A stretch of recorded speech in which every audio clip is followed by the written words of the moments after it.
Hello, I'm Melinda Wittstock with the BBC World News. The headlines. The former warring parties in Bosnia agree to limits on the number of heavy weapons they can have. President Yeltsin winds up his campaign for the Russian presidency as voting begins in the states furthest from Moscow. And a Japanese commodities trader loses $1.8 billion in unauthorized deals on the copper market. The former warring parties in Bosnia-Herzegovina have signed an agreement limiting the number of heavy weapons they're allowed to maintain. It was signed after intense negotiations on the fringes of an international conference in Florence to review progress of the Bosnian peace accords. The agreement was to have been signed in Norway earlier this week, but was delayed over demands by the Bosnian Serbs that they be recognized as a separate entity. It's not yet clear how the dispute was resolved. The arms control agreement puts a limit on 5 types of weapons, including tanks, aircraft and attack helicopters, that the former Yugoslav republics will be able to hold. It's an important part of the Dayton Agreement. The parties were meant to have signed earlier, but disputes over wording of the final document held the process up. International mediators stressed the importance of today's ceremony. The signature of this agreement will be a step forward in the consolidation of peace in the area in the ex-Yugoslavia republics. Alongside the signing, officials from 40 countries continued the second day of their review of the Dayton peace plan. The message from the conference appears to be that elections in Bosnia must go ahead, probably on September the 14th. I consider it a matter of urgency to move forward in overcoming the partition of the country, and elections are critical to that. There remains growing pressure for suspected war criminals, including the Bosnian Serb leader Radovan Karadzic, to be delivered to the International War Crimes Tribunal. But there's been no clear message from the conference how this is to be done. Kathy Jenkins, BBC News. Well, on the line now from Florence is our diplomatic correspondent, Barnaby Mason.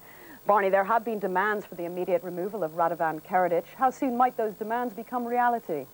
Well, no one really has any idea at the moment, and there isn't any clear indication that the NATO-led peace force in Bosnia, IFOR, is any more prepared to take military action, actually to try and detain them. So the underlying real situation appears to be much the same. They want him out of power as soon as possible. There are a lot of people at this conference who think that free and fair elections won't be possible until he is. But the means appear to be they don't seem to be prepared to use the means that they have at their disposal, and they're still relying on routes like President Milosevic of Serbia to bring it about. Is it a foregone conclusion now that the Bosnian elections will go ahead as planned on the 14th of September, even if Mr. Karadzic and General Mladic are not indicted to The Hague? Yes, the line here by the Americans and all the other big powers, and by the civilian coordinator in Bosnia, Carl Bildt, is that the two things are not linked.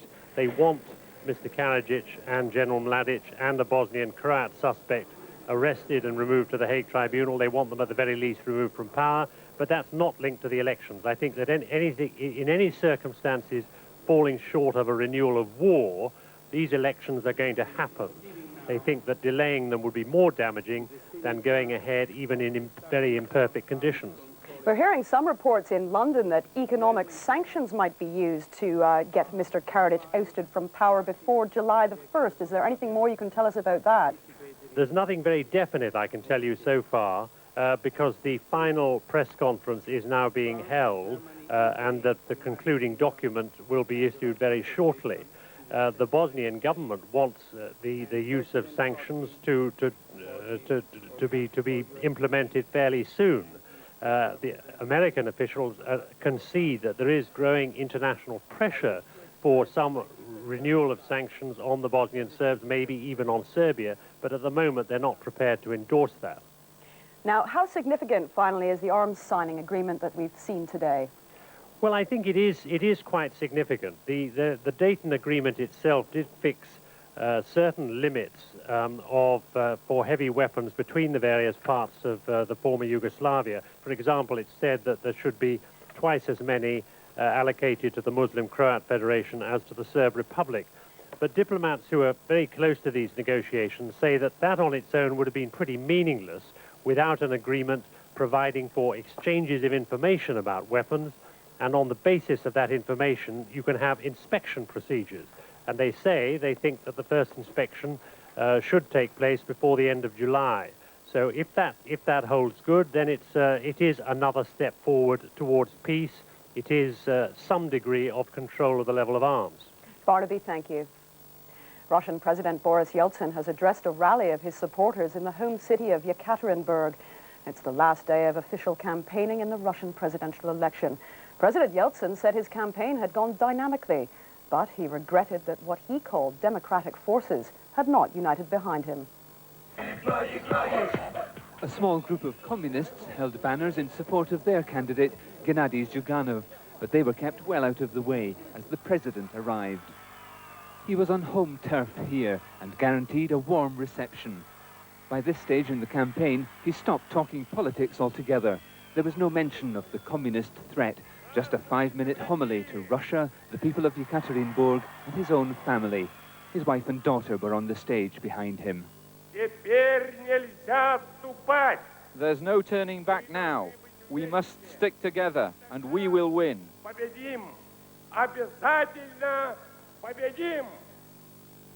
Mr. Yeltsin is not the only one oozing confidence. The communists have run a more low-key campaign, but they still believe they can win. Angus Roxburgh reported there from Yekaterinburg. People in the southern Russian Republic of Chechnya have started voting in the Russian elections. Chechens are casting their ballots both for a local parliament and for the Russian presidential election. But separatist rebels have denounced the election and threatened to block it. Officials say the election is being spread over 3 days because of what they call the special situation in Chechnya. One of the world's largest trading companies, the Sumitomo Corporation of Japan, says it's lost $1.8 billion because of unauthorized dealing by one of its employees. The Tokyo Stock Exchange has suspended trading in the company, which distributes basic commodities as well as industrial and consumer products. Sumitomo's president, Tomaichi Akiyama, said the company was strong and could easily absorb the losses. There's been a standoff between North and South Korean naval vessels. The Ministry of Defense in Seoul says it's dispatched a destroyer and 6 other ships to intercept 3 North Korean patrol boats. They had crossed nearly 7 kilometers into southern waters. The incursion happened off Yongpyong Island in the Yellow Sea. No shots were fired, and after 3 hours, the North Korean vessels withdrew. The Cuban leader Fidel Castro has leveled a stinging attack against the developed world during a surprise visit to Turkey. Speaking at the United Nations Conference on Human Settlements, President Castro denounced the developed world for what he called its selfishness and indifference. He pointed to the absence of many world leaders, saying that those who almost destroyed the planet were the least interested in saving humanity. Both the United States and Britain are urging the United Nations to take firm action against Iraq for denying weapons inspectors access to suspected weapons sites. Later today, they'll ask the Security Council to find Baghdad in breach of the Gulf War ceasefire. Iraq has accused inspectors of provocation and has invited permanent members of the Security Council to join inspections of Iraqi military facilities. Stalemate in Baghdad as UN weapons inspectors play a waiting game at a suspected weapons site. Iraq won't let them in to find out if any nuclear, chemical or biological weapons are hidden at this or at other military bases. In the area we were denied access, previously it was a very large area that we were denied access. Once you are not allowed to enter a certain area, you don't know how many sites are over the fence. The Iraqi leader, Saddam Hussein, remains defiant. Baghdad insists it has nothing to hide.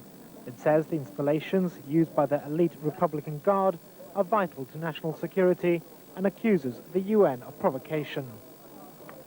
But at UN headquarters in New York, the United States and Britain are in no mood to play games. They want Iraq to be declared in violation of the ceasefire which ended the Gulf War 6 years ago. Such action would undermine Iraqi attempts to have UN sanctions lifted and could open the way for the use of force against Baghdad. Alfred Hamida, BBC News. International observers who monitored Wednesday's general election in Bangladesh have appealed to all political parties to respect the result. They say voting was free and fair. Teams from the European Union and the National Democratic Institute in Washington agreed there was no evidence to support the allegation of the former ruling party, the BNP. It had said there'd been massive rigging in more than a third of the constituencies. For Sheikh Hasina, the Awami League leader, this has been a moment to savour. After 21 years in opposition, her party is now the centre of media attention, as it seems to be on the verge of returning to power. The Awami League is well ahead of its main rival, the BNP, with 90% of the seats declared so far, but it still does not have an absolute majority. The people of Bangladesh have given us enough seats to make the Bangladesh Awami League to be the single largest party in the parliament. This will put the heavy responsibility for forming the government on us. I would like to reassure the nation that we are fully prepared to assume this responsibility. The final result of this election will not be known until next Wednesday. The Election Commission's announced that voting will have to be repeated in a number of polling stations in 27 different constituencies. There have been some cases of violence between the workers of some political parties. And this is the reason why we have to go for repolling in only 123 polling centers out of 26,000 polling centers in the country. But the main loser of this election, the Bangladesh Nationalist Party, led by Begum Khaldazia, thinks the problems were much more widespread. The BNP has claimed there was massive rigging in a total of 111 constituencies and has demanded repolling in all of them. That, however, is not the conclusion of any of the foreign or local election observers. They've all reported that voting this time was free and fair, and they've appealed to all the political parties to accept the results, and they say the parties should now work to enhance democracy in the country. Richard Galpin, BBC News, Dhaka. A number of Olympic medalists from the former East Germany are preparing to sue the authorities over the long-term side effects of using illegal bodybuilding drugs. They say they were given the drugs without their knowledge. Police searching for evidence have seized thousands of documents from scientists and doctors who used to work for the former East German Olympic team. For 16 years, this woman has suffered the side effects of bodybuilding drugs. Rita Reinisch was given them as a teenager. Her deep voice, a miscarriage and ongoing gynecological problems have been linked to them. And Rita Reinisch now looking for a new Olympic record, and it is. Rika Reinisch won 3 Olympic gold medals. Such wins made the small East German state a world leader in sport behind Russia and America. But her performance was enhanced by banned drugs given by doctors and trainers who told her they were vitamins. Can you be absolutely sure you would have won those medals without the drugs? No, I can't. I can't absolutely sure. Because of the drugs. No. A leading scientist pursuing her case has discovered how the East Germans developed sophisticated drugs routines which fooled the international authorities. He's helping the athletes sue for compensation for the side effects. Medical doctors, scientists, functionaries, athletes, coaches have cooperated in the most unethical way for the glory of sports. Now the person watching TV will see the world record in the lower left telling you that this cannot possibly be reached because those were from the days of high doping. While athletes use the civil courts, the Berlin authorities are threatening criminal charges. This week, detectives raided dozens of homes and offices and seized thousands of potentially incriminating documents. Those who administered the drugs may now be charged with causing actual bodily harm. The documents prove which pills were given, in which concentration, at what time, and to whom. It's no secret athletes who trained at the now derelict Olympic pool in East Berlin used drugs. Secret police files released after the Berlin Wall came down showed that much, but revealed few names. The new documents for the first time enable the police to name names. They show a far wider network of people were involved. Some of those implicated still look after and train Olympic athletes, in the now united Germany and in other countries. Most will be questioned, some even prosecuted in the coming months. Rika Reinisch wasn't the first and won't be the last to win, though unknowingly with the help of drugs. But in East Germany, it was done by state-sponsored conspiracy. Most now deny it, but it seems history is catching up with those responsible. Margaret Gilmore, BBC News, Berlin. Well, that's all from the newsroom for the moment.